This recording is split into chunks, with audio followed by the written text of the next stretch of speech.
नमस्कार। आप देख रहे हैं करंट क्राइम, जहां मिलता है सिर्फ सच। मैं हूं आपके साथ प्रिया अग्रवाल।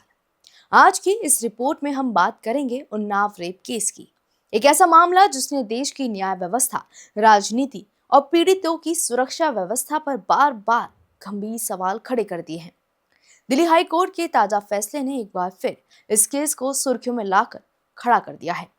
कोर्ट ने बीजेपी के पूर्व विधायक कुलदीप सिंह सेंगर को रेप मामले में मिली उम्र कैद की सजा पर रोक लगा दी है। लेकिन इसके साथ ही सबसे बड़ा सवाल यही है, क्या पीड़िता और उसका परिवार आज भी सुरक्षित हैं? उन्नाव रेप केस मामला 4 जून 2017 का है, जब एक नाबालिग लड़की ने तत्कालीन विधायक कुलदीप सिंह सेंगर पर गंभीर आरोप लगाए थे।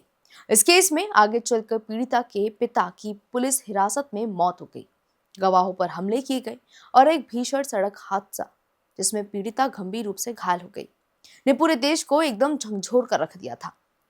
सुप्रीम कोर्ट के आदेश पर यह केस दिल्ली ट्रांसफर हुआ और निचली अदालत ने सेंगर को उम्र कैद की सजा सुना दी।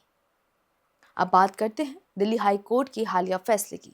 कोर्ट ने कहा, यदि पीड़िता की सुरक्षा सुनिश्चित करना राज्य और पुलिस की जिम्मेदारी है, तो सिर्फ सुरक्षा की आशंका के आधार पर किसी आरोपी को जेल में रखना न्याय संगत नहीं हो सकता। कोर्ट ने यह भी स्पष्ट कहा कि कुलदीप सिंह सेंगर सरकारी कर्मचारी की श्रेणी में नहीं आते, इसलिए उन पर पॉस्को कानून की एग्रीवेटेड धाराएं लागू नहीं होती।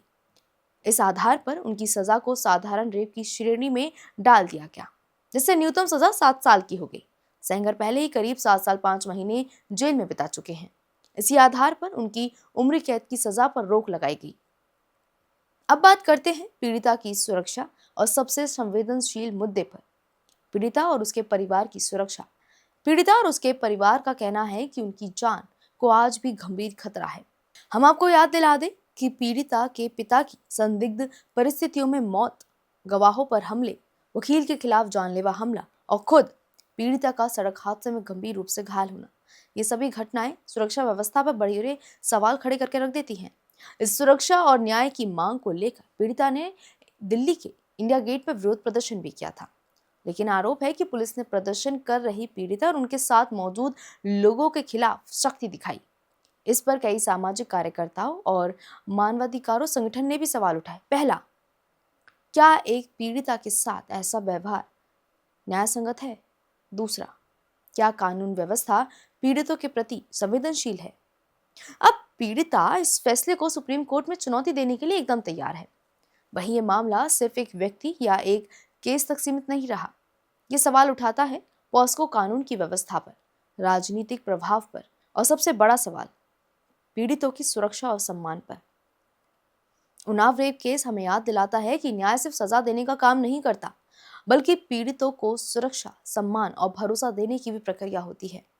आज जब अदालतें कानूनी बिंदुओं पर फैसला सुना रही हैं, तो ये जिम्मेदारी सरकार और प्रशासन की है कि वे ये सुनिश्चित करें कोई भी पीड़िता डर के साए में जीने को मजबूर ना हो। इस केस से जुड़ी हर बड़ी खबर आपके पास मैं लाती रहूंगी। मैं हूं आपके साथ प्रिया अग्रवाल। आप देख रहे थे करंट क्राइम। अब से फिर मुलाकात होगी। धन्यवाद।